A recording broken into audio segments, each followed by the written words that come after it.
what's going on, guys? This is Super Mike. I'm just responding to my brother BMT did a live stream, the manosphere, especially the black manosphere. Y'all need to wake up.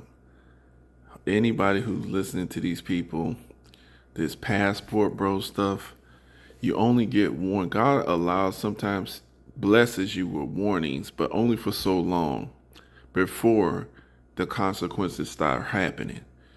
And we're starting to really see the consequences pick up. If y'all into that sex tourism, passport bros and all this silly stuff, and y'all banging against your own woman, and then these women trying to, no, it's dangerous.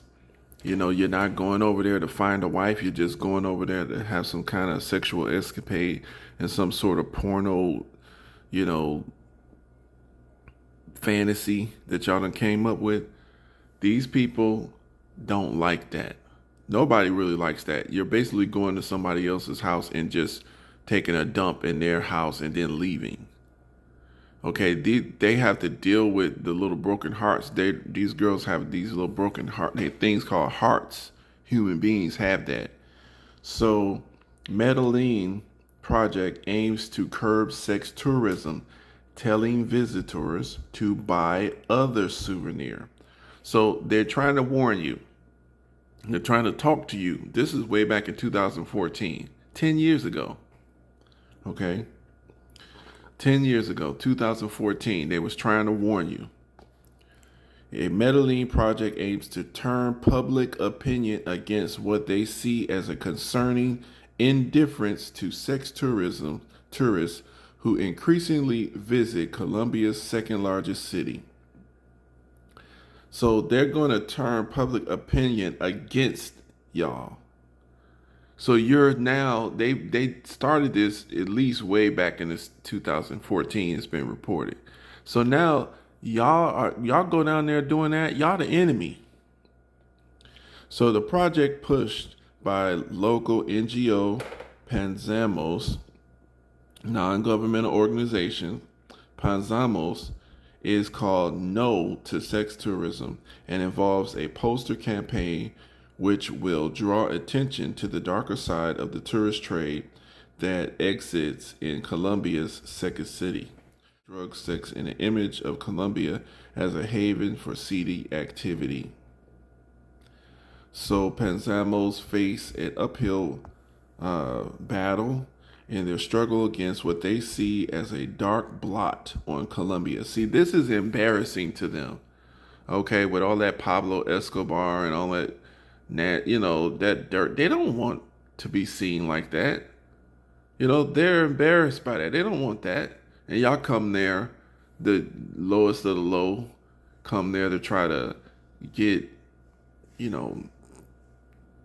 prostitutes, and then y'all get some of the regular women, but you treat them like prostitutes because that's what you're there for. Police in Colombia are known to turn a blind eye to child prostitution and accept bribes when tourists are caught with small amounts of illegal drugs.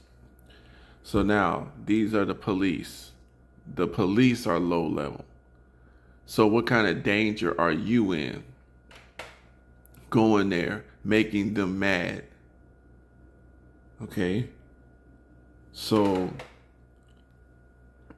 in an interview with Colombia Reports, Juan Anando, project coordinator for Panzamos, stressed that their principal aim was not to pressure the government into changing legislation, but to make a change in the public perception of sex tourists. See, they're changing the regular people's mind against you when you go there acting this way. They're not worried about the government trying to change their laws and legislation. Okay, all they got to do is turn people against you. And the people will take care of the business. They're going to start killing you, robbing you and killing you too. So they're out there changing hearts and minds. The campaign will focus on the main tourist zones in Medellin, with the view expanding over time. if the response is positive. So keep in mind that was 10 years ago. So they're changing the culture. So the cultural challenges since the drug trafficking heydays of the 80s and 90s, the image of the Colombian woman, especially that of the paisas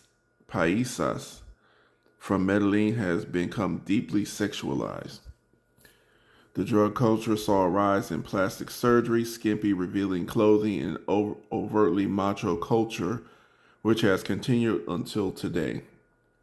The fashion of breast, buttocks, implants, Botox, inflated lips, and long hair extensions has become embedded in the image of Colombia.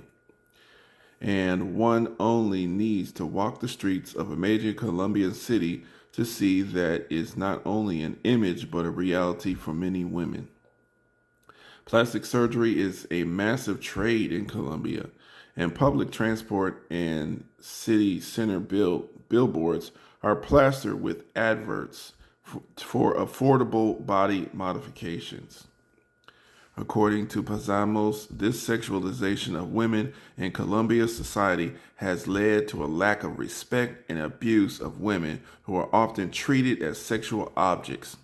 This objectification of women is a big factor when dealing with sex tourists who visit the country in search of cheap sexual encounters with young women, which are often unavailable or risky in their own cultures.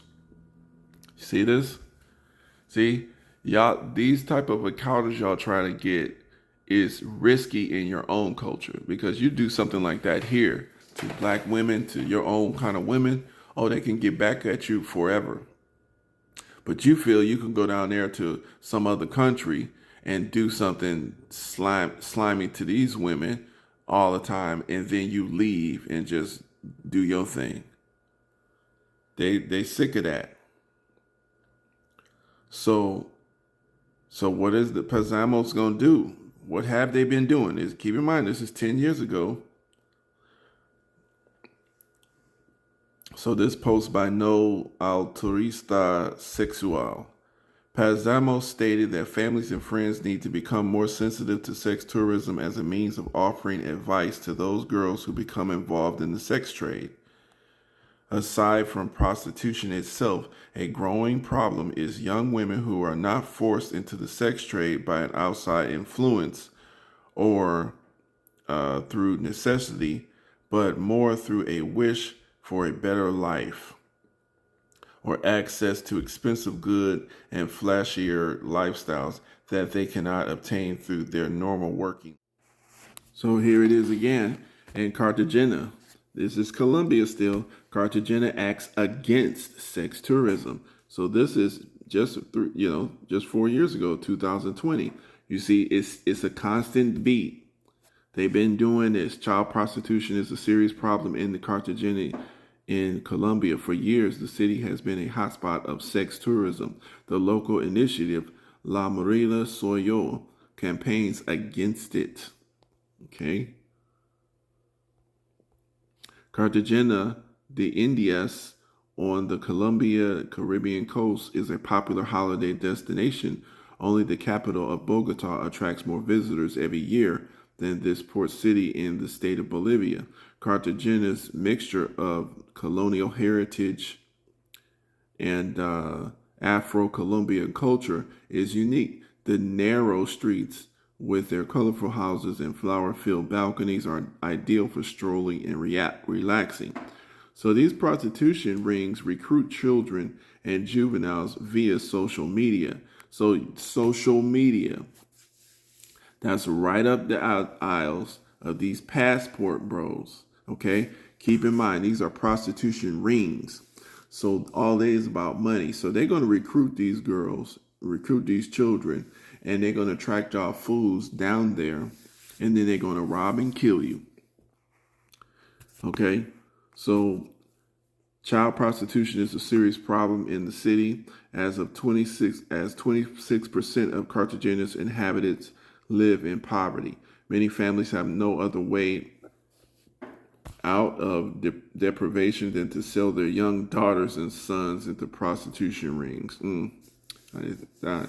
Anyway, you got another way, but whatever. So Fernando was 13 years old when a stranger made him a seemingly lucrative offer on Facebook. When they offered to pay me for sex, I had naively agreed because I didn't have enough money to live the way I wanted to. I had no idea how much this decision would hurt me.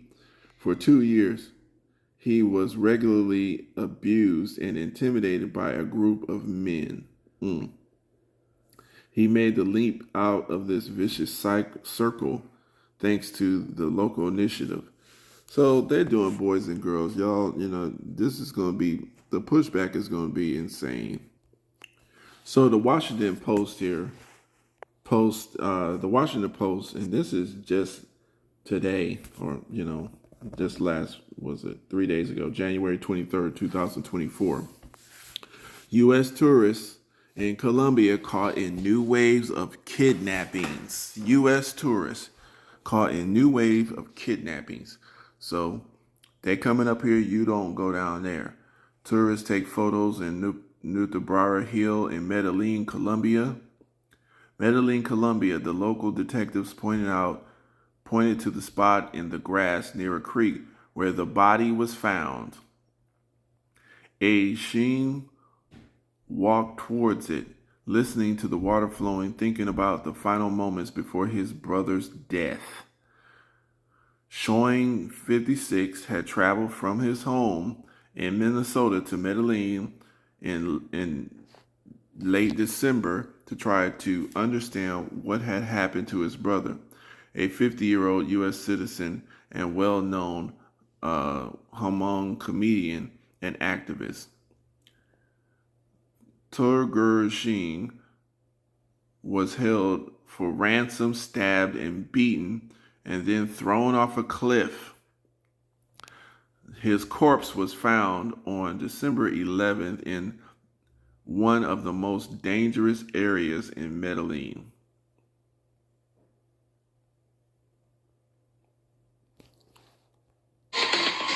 That's him.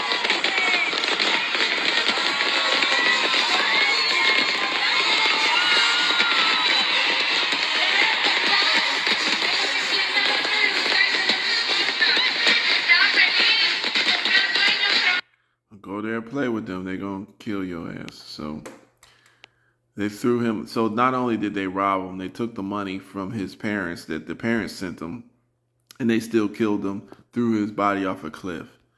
So the grieving brother had come to this creek to perform a traditional Hmong ritual to liberate the deceased person's spirit. Okay, so that's the brother, older brother. He comes there to honor his brother from sex tourism. Now, basically, they're saying criminals use dating apps to lure victims to meet in public places such as hotels, restaurants, and bars, and then later assault and rob them. The embassy warned in a statement, numerous U.S. citizens in Colombia have been drugged, robbed, and even killed by their Colombian dates.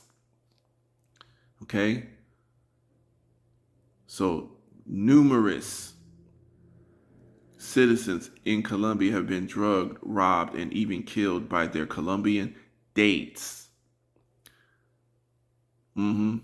So, Medellin is a safe city, said William Vivas. But as the number of tourists go up, so does the number of certain phenomena around tourism. Tourism here has grown, see, kind of talking around the subject. Tourism here has grown steadily since 2016, signing a peace accord with the Revolutionary Armed Forces of Colombia known as the FARC. The country began promoting areas that were previously too dangerous to visit and foreign visitors quickly. Now, the FARC is a military organization and they got a lot of radical people. So they was usually selling drugs and stuff, but, that's what's there too. The government has now offered new digital nomad visas to encourage Americans and other foreigners to live in the country. So the revival of Colombia's kidnapping industry. Colombia was once infamous for its kidnapping industry. The FARC, then the country's largest leftist rebel group, used the tactic to earn revenue to gain political advantage. Between 1996 and 2006, 23,144 people were kidnapped by the FARC and other criminal organizations. Dude, this is what they do. Okay, y'all better learn. But public outcry, together with creation of specialized anti-kidnapping entities, helped reduce the kidnappings by 92%. Okay, yeah. The point is, yeah. Y'all tell me what y'all think about this. It's kind of interesting to me, but y'all passport people going out there doing this sex tourism stuff. Y'all, y'all in danger. Peace.